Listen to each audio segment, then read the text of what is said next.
Hi guys, welcome back to 521. Make sure you subscribe to our channel and click on the bell icon to get the update when we upload a video, and don't forget to hit the like button in case you like our work. This time it's a video about silence. Is it good to be silent? Of course not. Sometimes, yes and no is the answer depending on the situation. Yes, because most people do not think twice before they speak, especially when they are younger. They usually just blurt out the first thing that comes to mind. If you can learn to be silent or think before you speak, you will be considered wise. No, it's not always wise to keep silent, especially when there is an opportunity to do good or prevent bad.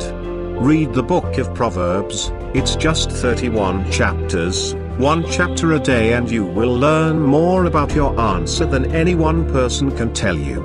1. Silence has been found to stimulate brain growth. In 2013, a study into brain structure and function found that a minimum of 2 hours of silence could result in the creation of new brain cells in the area of our brains linked to learning and recall. 2. Noise affects our stress levels, raising cortisol and adrenaline. A study in the journal Heart in 2006 found silence can relieve tension in just 2 minutes. 3. Silence is more relaxing for your body and brain than listening to music, measured by a lowering of blood pressure and an increased blood flow to the brain. 4. Periods of silence throughout the day enhance sleep and lessen insomnia. We have all heard advice about winding down before bed, but few of us apply it to ourselves. 5. Research throughout the 20th century has linked noise pollution to an increase in heart disease and tinnitus. The World Health Organization likened it to a modern plague. 6. Connor O'Shea, writing for Lifehack, found that on a retreat for 100 people, there was an increase in awareness and more time for personal reflection. Space to listen to your inner voice and make measured decisions. 7. You will find yourself able to focus better. This seems pretty obvious, but how many of us try to finish a report surrounded by noise or colleagues, and how many youngsters insist on listening to music whilst studying? Numerous studies prove that this is unhelpful. 8. Lowering sensory input helps us to restore our cognitive resources. We stop feeling overwhelmed. We can then tap into our creativity and we can daydream, fantasize and meditate. When we allow ourselves this quiet reflective time, we find that, as Herman Melville wrote, all profound things and emotion of things are preceded and attended by silence. 9. The soul always knows what to do to heal itself. The challenge is to silence the mind. Caroline Miss. How you achieve this is up to you, but I find a 10-minute breathing meditation conducted in total silence calms me down and allows me to focus on the task in hand. I start to prioritize well so that unnecessary tasks become just that, unnecessary. 10. A favorite quote of mine is attributed to Abraham Lincoln: "Better to remain silent and be thought a fool than to speak and remove all doubt." This last point is that we need to learn that silence is often the best strategy, not only for ourselves but for others, too. Not everyone wants to hear your opinion, and before we speak we should ask ourselves, who does this benefit? Is this kind? Do I need to say it? So silence is undoubtedly golden and good for our health, and you should try and build some into every day to reap its numerous rewards.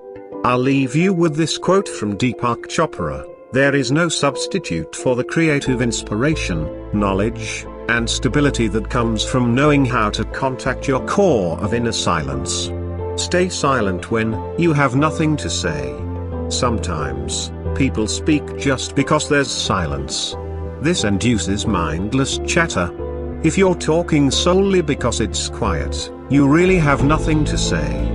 Don't assume something is wrong because someone isn't talking, as they may simply not have anything to say.